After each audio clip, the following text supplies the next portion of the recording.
Good morning. It is October 25th, 2018, and boy, do we have another full plate this morning. We're going to cover MH370. If you recall, that was the Malaysian airline flight with 230 passengers, all presumed deceased, that went down in 2014. Also, we're going to look at a couple of other stories, including the bomb hoaxes, a Twitter suspension, and we have a math problem, which you will see shortly, and we will explain. And after that, during the commentary portion, we have some footage of us out with the shepherd, who really was a handful yesterday. And as it turns out, Reality NotFiction yesterday pointed out that his dogs were kind of causing some interruption to the broadcast, and his comment was, you know, some days you just can't record with the dogs around, and I concur. So shout out to Reality NotFiction. Let's get off the desk and get going. Up on our list of things, or as Rush calls it, stack of stuff, we have from Sputnik, pray for the photo image is a sand sculpture, and it says pray for MS 370, and the caption from Sputnik reads, MH73 found, Briton claims to have spotted missing jets wreckage on the seafloor. And this was published today. On March 8th, 2014, disappearance of Malaysian Airlines flight MH370 prompted one of the biggest search missions in history. Yet a 4-year, multi-million-dollar joint operation by Australian, Malaysian, and Chinese investigators has failed to find any sign of the plane.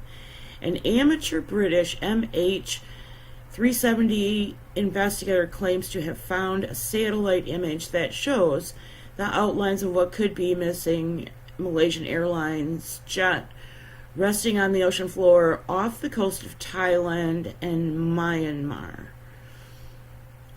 Quote, it appears to be the shape of a plane in the water. I've got the feeling it could be it. It's the shape of it. If you look at it from above, I know it looks quite small, but the ridges and mountains make me think it could be. Close quote, the man who works in aviation security told The Sun Online.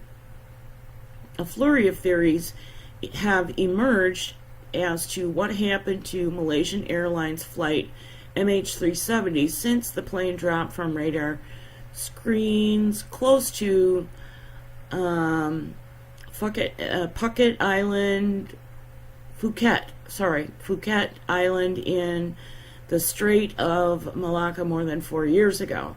We're not going to read the rest of this, but our next citation in our little note list there is Crowdsource the Truth with Jason Goodman, and he interviews Able Danger's co-founders Field McConnell and David Hawkins on this very subject. I believe it was last summer. Let me double check.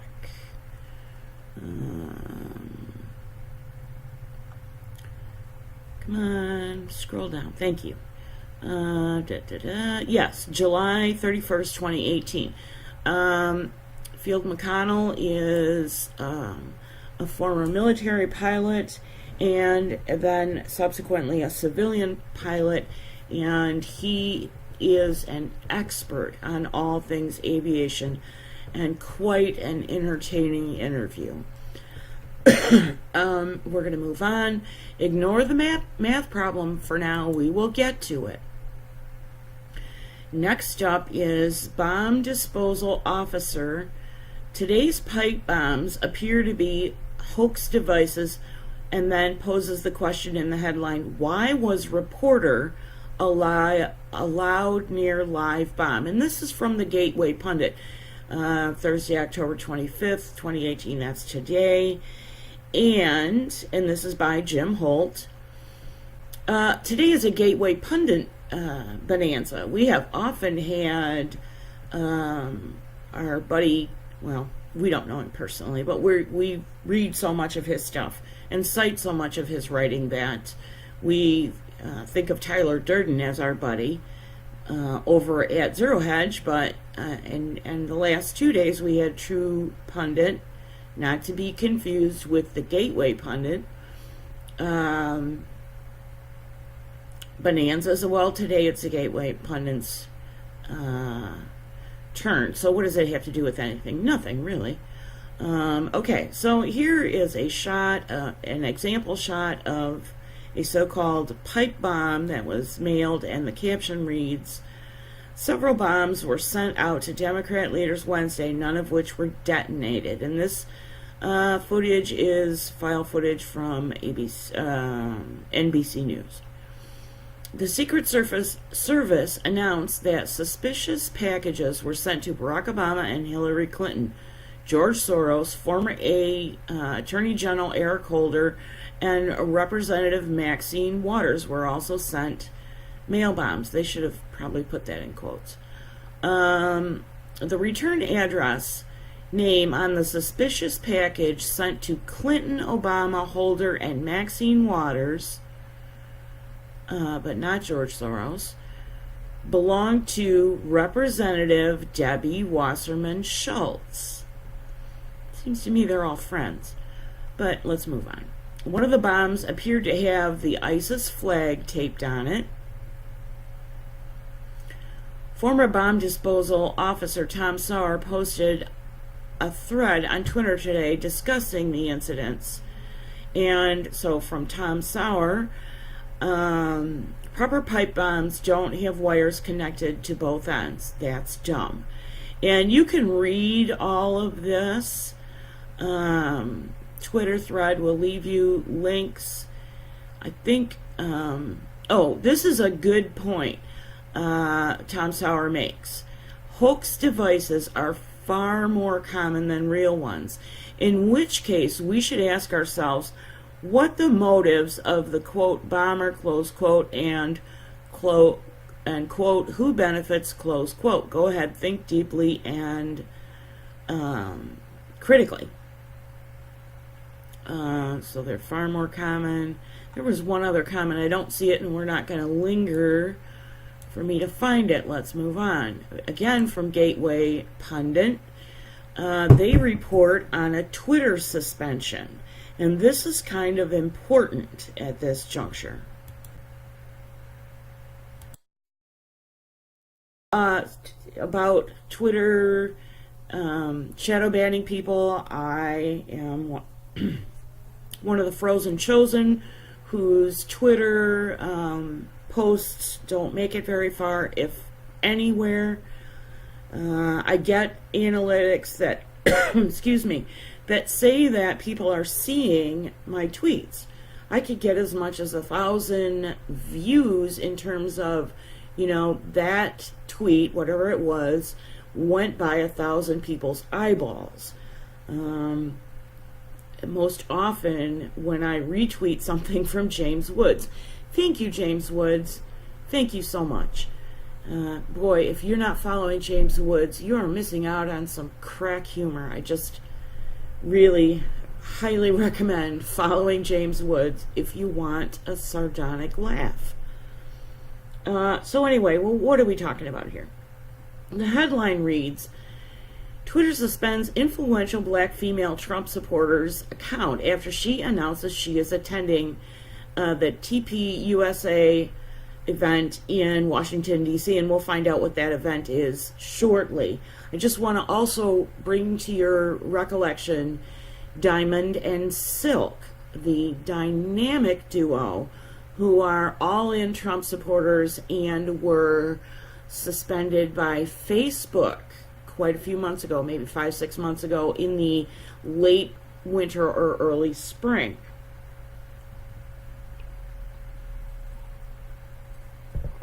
Sorry, I'm heading off a cough there by getting some coffee. So I also want to bring to your attention that we have covered this issue specifically regarding Diamond and Silk, and now we have another black female Trump supporter wearing a MAGA hat. Quote, Melissa, close quote, it's not her real name, is a black conservative and Trump supporter with a huge following on Twitter. Melissa asked us not to use her full name because she has small children at home. Good on you, miss. Good on you, Miss Melissa or Mrs. somebody. I applaud that. Earlier this week, Melissa announced on Twitter that she was attending the Black Conservatives. So this is the part of the acronym. The Black Conservatives Summit in Washington, D.C. this week, sponsored by Turning Point USA. TPUSA, that's the acronym. Within an hour of posting her announcement on Twitter, Melissa was suspended by Twitter.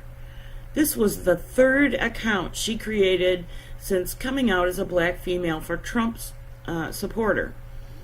And then here's a tweet. She's got the red X up there, which sometimes indicates a Q follower and sometimes indicates a shadow banned person, so that other people can find them. Censored by Twitter, Christian, conservative, wife, mom, MAGA, hashtag MAGA, followed by Hannity, Candace Owens, another black conservative, Dinesh D'Souza, Mooch, I don't know who Mooch is, Roseanne Barr, and supporter of the Blacksit, hashtag Blacksit, which presumably means is synonymous with the hashtag walk away aimed at Democrats who are disgusted with their party's behavior. Melissa wrote the Gateway Pundit earlier today. So this is Melissa's letter that she wrote to Gateway Pundit regarding this matter. My name is Melissa, and I am a black conservative pro-Trump influencer on Twitter. That's a pretty bold statement to make. Pro-Trump influencer. Well, why does she say that? Because she has 118,000 followers. I am writing you because Twitter suspended my account, which has 118,000 followers, shortly after I announced I was attending the Young Black Conservative Summit in Washington, D.C., and going to the White House to meet the president. Seems to me Diamond and Silk had the same issue. Within less than an hour, my tweeting about visiting the White House to see President Trump, Twitter locked me out of my account. Less than an hour after that tweet. I had to jump through a few hoops to get it back, including giving my personal phone number. If you guys don't know what Twitter makes you go through, should anything go wrong with your account, I have a story to tell you. In fact, I've already told you. Can't remember what the title of the video post was, but they make you jump through some hoops, including a full picture of your photo ID, which reveals much more information than what they ask for which is, your place of residence and your picture. There's a lot more on your ID, whether you realize it or not. All right, let's move on. I can feel an editorial rant coming on. Last night, 4 days later, my account was suspended with no stated reason. Okay, so she's just jumped through these hoops, right? 4 days later, no stated reason. I did not receive an email notification of suspension or why. Till today, I have no idea why Twitter suspended my account. I sent an appeal to have the account yesterday reinstated, but they have not responded, and that is typical of Twitter. In my personal experience, you can argue with a man's politics, beliefs, opinions, but you cannot argue with a man's experience. I was also fundraising for the trip to the White House, to which my followers were donating. I believe Twitter is trying to sabotage my fundraising efforts. Since I have a large following, I am pretty certain they targeted me because they don't want me documenting hundreds of young black people visiting and supporting President Trump because it destroys their narrative that Trump is racist and, quote, literally Hitler, close quote. I don't know who she's quoting there, but we've heard that enough to know that she's quoting somebody, more than one somebody.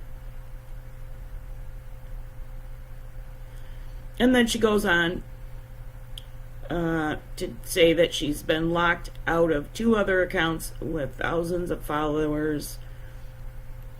There have been unfollowings of thousands of my followers to the point that I have not seen a net gain in following for more than 6 months. Many of my followers tell me they had to refollow. And you know what? Same here. And then they give a donation link. So, if you are interested in black conservative politics and their seeming massive exodus from the Democrat Party, I can't vouch for Melissa personally, but if you're interested in that and you want to see her succeed and you want to see young black conservatives be able to go up to the Hill and meet with the president, by all means, consider coughing up a few bucks. And there's a link there. Let's move on. Again, from Gateway Pundit this morning by Jim Holt, Jim Hoft, who is a guest reporter. Stunning. Let me make sure I didn't update this. Okay. Here we go. Stunning.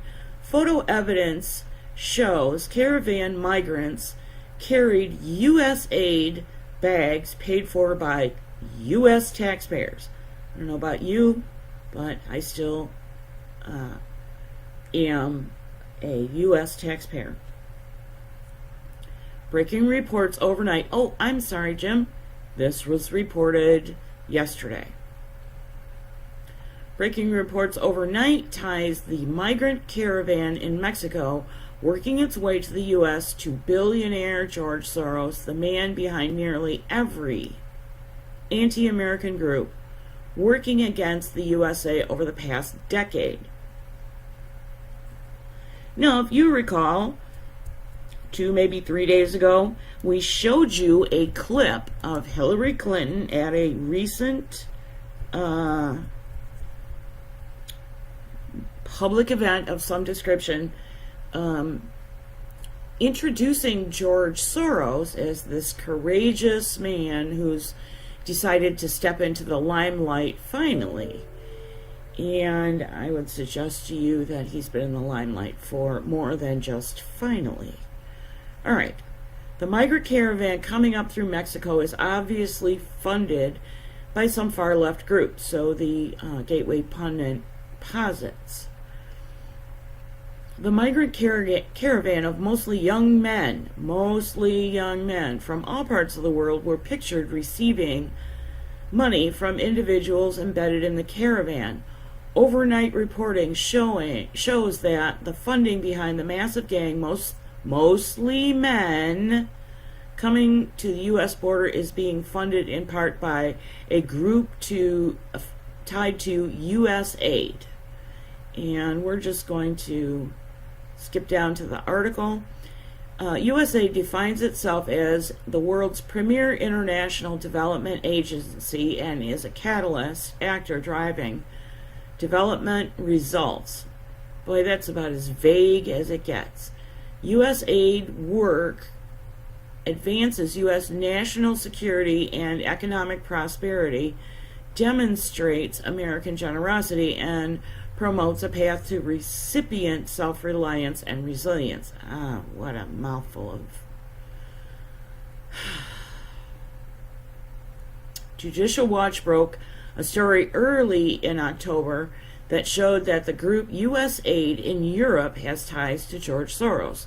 This is something that developed during the Obama years. And we're going to scroll down. Here's what we want you to see. That's a US aid bag. And Okie Annie has this to say. Why does that yellow bag say US aid? Let's scroll up a little bit so we can see it. These are migrants in the caravan that has not even reached the US yet. According to a press release from Judicial Watch in early October, and this is a block quote, Washington, D.C., Judicial Watch today released 49 pages of new documents obtained from the U.S. Department of State about the U.S. Agency for International Development, USAID acronym. Funding for George Soros' left-wing nonprofit organizations in Albania. The documents deal primarily with the activities of Soros' top operative in Albania, Andrei Dubroshi, and the director of Open Society Foundation Albania. Boy, that's pretty much puts a dart in the bullseye, as it were. Who was actively engaging in channeling funding to what Hungarian Prime Minister Viktor Orban called Soros, quote, mercenary army, close quote. The documents show U.S. grant money flowing through non-governmental organizations, NGOs, that profess to promote, quote, civil society, close quote, while in fact attacking traditional pro-American groups, governments, and policies. Last month, Soros-related individuals were pictured paying off protesters in Washington, D.C. at the Kavanaugh hearings. So it certainly would not surprise anyone if Soros money was linked to the caravan organizers. According to The Independent, the U.S. Agency for International Development, USAID, in 2016, the U.S. gave Honduras nearly $128 million. Guatemala, $297 million, and El Salvador, $75 million in aid across all federal agencies, mostly aimed towards counter-narcotics activities, military training, agricultural subsidies, and violence prevention.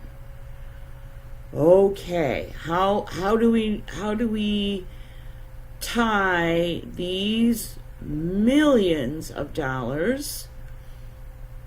Let's see, 363 or something like that, plus 460. We're talking over. We're talking in the area of $500 million in these three countries. But wait, it gets better or worse. And before we move to this story, I just want to remind you again that Reality NotFiction did some research and is also following this. We're sort of, at this point, we're sort of tag teaming each other with our coverage. He documented that among the second wave caravan are a bunch of military-aged, virile young men, including Africans, Indians, as in the country of India, and one other that he documented that is non-Latin American nationality. At least one other, maybe two, but I will make sure that you have a link to his channel and you can go look at it. And let's move on.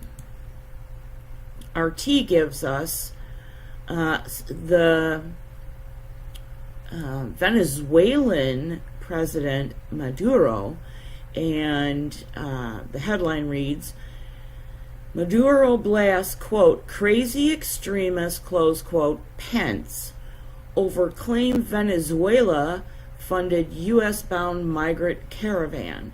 And this was published this morning, would have been 8:29 Russian time, but it's, you know. I just want you to look at this picture and think about what we just talked about with regard to the makeup and what we have been talking about with regard to the makeup of this crowd. We saw a sample shot in the first report we did on the 19th, I think it was, the first report we did on this, 6 days after they left Honduras. And the sample news shot, we saw mostly young males. We did a ratio, a ballpark ratio, and it was mostly young males. But the women and children, the babies and strollers and so forth, are what we keep seeing from some news reports. But here, young men, military-aged men. Apparently we have a comment function that pops up. I wonder if I can get rid of that. Oh, not easily. Okay, but here's what looks to be a little girl, because she has a bow, and a little rose, looks like bow. And she's on a woman's shoulders, apparently, by the hairstyle. But look at this. All of these are men.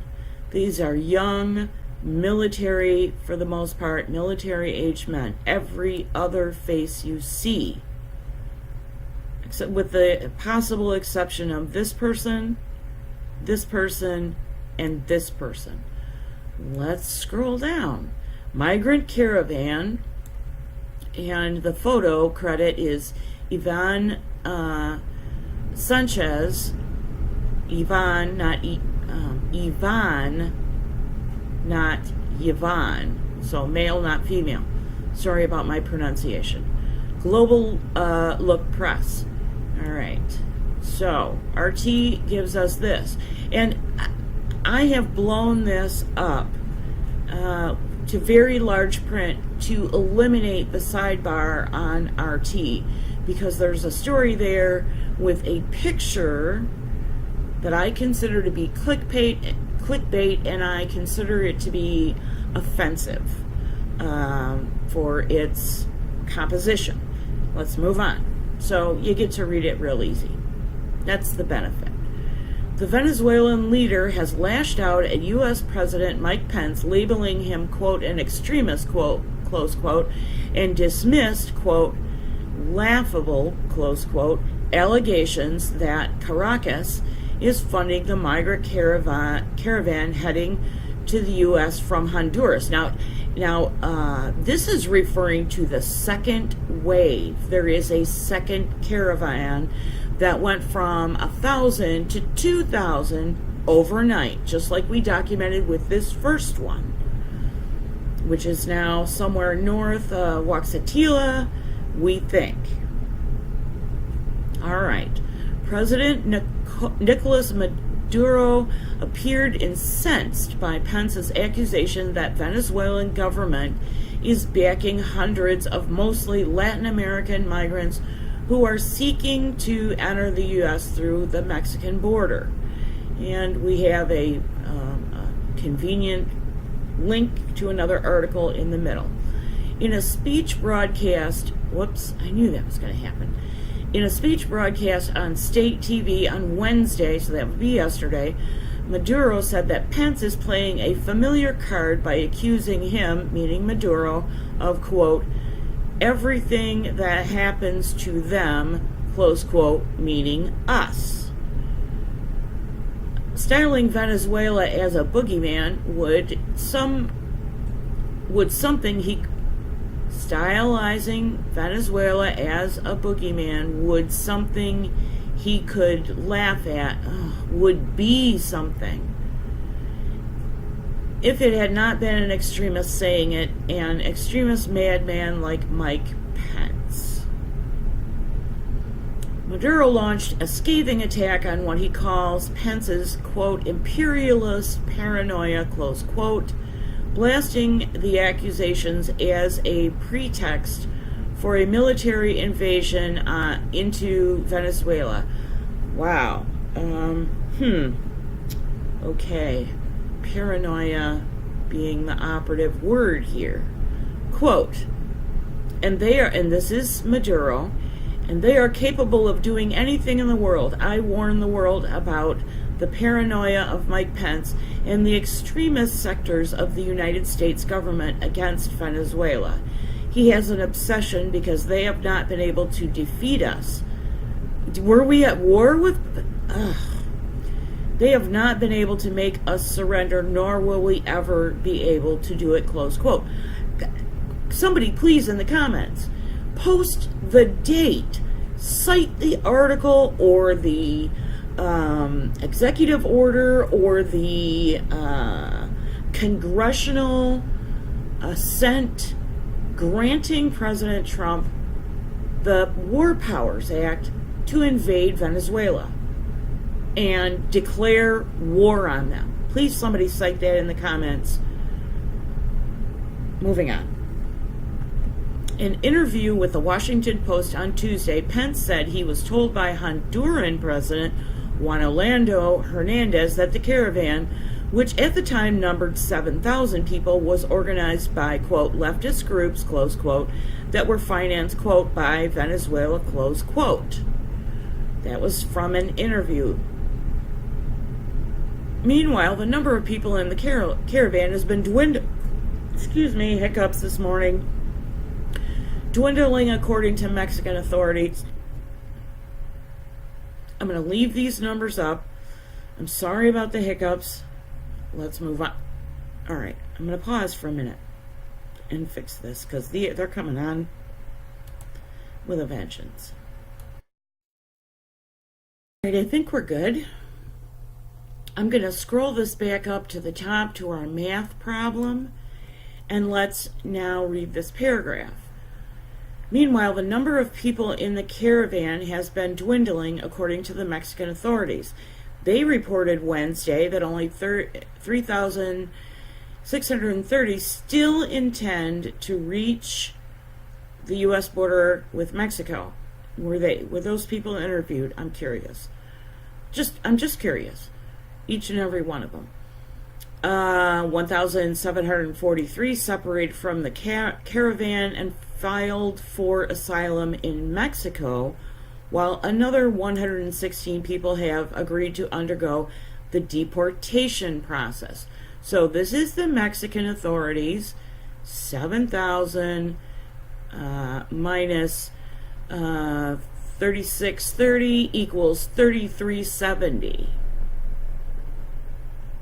Okay.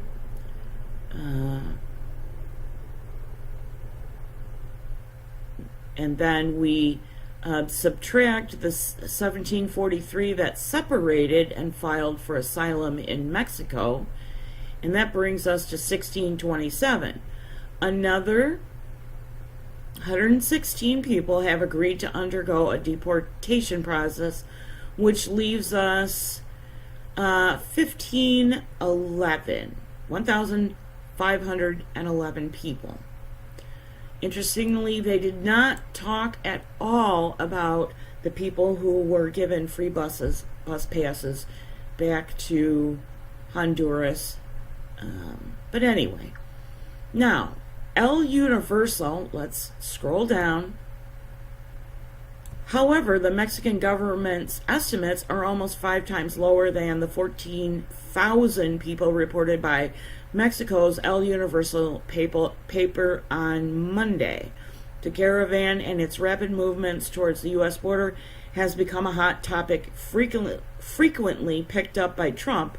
On Monday, U.S. President tweeted that, quote, criminals and unknown Middle Easterners are mixed in, close quote, the crowd. And then here's President Trump's tweet, which included alerting the Border Patrol, military, and so forth. And then RT reports, when pressed to produce any proof, though, Trump backed down, saying that while Middle Easterners could, quote, very well be, close quote, in the caravan, he had no concrete facts to back it up. Well, this is one time where I find RT's reporting to be a little tilted. And we'll talk about RT and some of our other sources in the comments. Just want you to, let's go back to our math problem. I want you to make sure, check me on this. 14,000 the Mexican government reported on Monday. 14,000 Mexico's El Universal reported on Monday, which we have been able to verify. We've been covering this, that it could be as high as 14,000. Reality NotFiction uncovered that in a different Mexican papers. I believe it was a Mexican paper. It could have been a Guatemalan paper. On Monday or Tuesday. Anyway, same math problem. That's where we're going. 7,000 versus 14,000. Minus the same 3,630 who are still intending to go to the U.S. equals 10,000. Look at how these numbers line up spot on with a 7,000 person discrepancy, which is this number right here. That is so hinky and so messed up that, I just wonder what the heck is going on here. Let's just hit the map really fast. If you remember, we did some reporting yesterday on the Hurricane Willa, and also on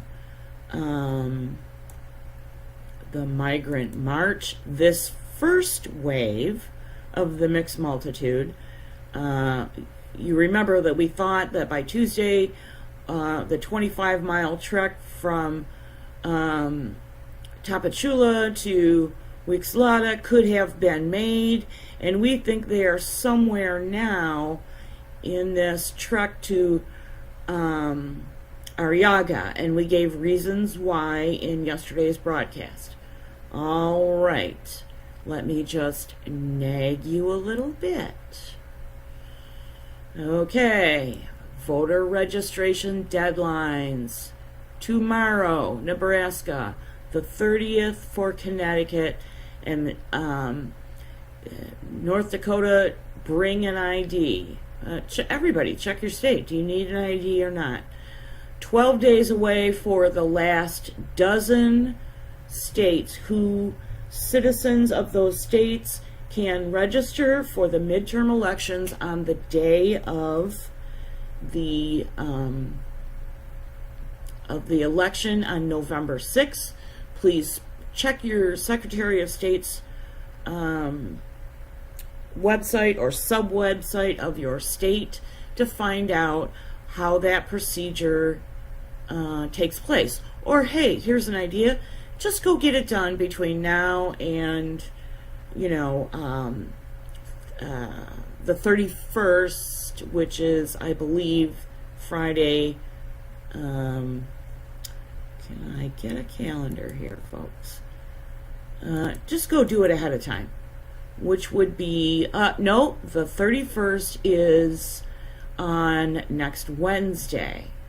So just get it done, or even by next Friday, a week, 8 days from today. Get it done early so that when you go in on the 6th of October, you are good to go. All right, enough of me nagging you. Some people will say I'm not a nagging person, but I sure have done yeoman's work nagging you on this issue. If you are a citizen of the United States, go vote. And that's our news coverage for this morning. We covered quite a wide variety of stories, but they all have one thing in common. That guy that we talked about yesterday in his garden, yeah, they have that person in common. And it's very easy to find out where he donated last fall the bulk of his money. I think it was something like, I don't know. I'm not going to say because I can't remember off the top of my head. But up next is the Promised Shepherd. It's a muted clip while we do our little commentary after the news articles. Our broadcast yesterday, as you may remember, had a lot of audio problems, and by the time we actually got outside, it was pretty late in the afternoon. I did not have the opportunity to see anybody else's broadcast that I'm sub to. Lee Stranahan went on quite a few times on his personal Periscope, as well as Fault Lines, which is on even as we speak right now live. And so we didn't get out until 4 or 5 o'clock. I think it was like 4 o'clock. And we were out until almost 7. This is not that long of a clip because in the middle of the clip, or in the middle of filming, my battery, what I thought was my battery shutting my phone down, actually wasn't. I had some battery power left, and I was going to bring you a shot of geese on the lake as they are practicing for, migration. And we in this town, I've mentioned before, have a goose problem. Lots of goose problem. So the hunters in the spring and the fall are not penalized for making sure that their Christmas or Thanksgiving table has a nice roast goose. At any rate, these issues that we have covered today, the bomb hoaxes, President Trump yesterday did a signing of a bill having to do with the opioid crisis, and I will bring you that in a separate feature. It's going to take me a little while to put it together because it will not just be the president's address. It will be a couple of different perspectives of people who have addressed the opioid crisis recently. So that's coming, but it will take a couple of days to put together, and it will most likely be a two-parter because it will be, featuring other perspectives. The bomb hoaxes, really, people? Why was that's, True Pundit asked the question, or Gateway Pundit asked the question, why was a reporter allowed anywhere near a live bomb? The question was never answered. But I also asked that question, considering there were no detonators. There was a cheap alarm clock taped onto the examples we saw. And this appears to be the same type of hoax as last week's ricin mailings. If you recall, I did not source the article, but you can Google it and find out about last week's ricin mailings. If this was meant to be the October surprise, then, you know, really, really poor planning, in my opinion. Not a surprise at all. We will continue to bring you coverage as we uncover information about the caravan. You may get sick of hearing it, but considering what the mainstream media is telling you, and considering the Venezuelan president's vitriol against Mike Pence, interesting he went again after Mike Pence, don't you think, as opposed to President Trump? That's, you know, in 2 years I have not seen that kind of vitriol leveled at Mike Pence individually. I think it's very interesting. Don't worry about the dog. She gets herself free. So we will continue to bring that coverage. Reality NotFiction is doing an outstanding job. He's bringing to light things that I don't notice or that I couldn't find resources for. So I highly recommend that you also visit his channel. Links at the top of the acknowledgements, as it was yesterday. Still planning on bringing you the little field trip this weekend, which is why I had the selfie stick out. You may or may not have noticed that I was holding it, and using it for crossbody shooting. I didn't even include the clip of that because it was so bad and she was so riled up. So I have to go get her out again today and see if I can get her walking at the heel position where she's supposed to be, which is at my side, at my feet. Her feet cannot go in front of my feet. We've already talked about this a bunch of times. So for me and that misbehaving gal, the shepherd, we hope you have a beautiful day. We hope you and your family are blessed. And we would encourage you to look for Roy Potter's Q&A this morning at 10 o'clock, or sometimes he starts at 9:30 Eastern Standard Daylight Time. He indicated yesterday he wasn't entirely sure he was going to broadcast today, but do look for him and join his chat if he chooses to on YouTube. All right, for me and the shepherd, I hope you're blessed. I hope your day is great. I know I already said it. I really do mean it when I say that. So, have a great day.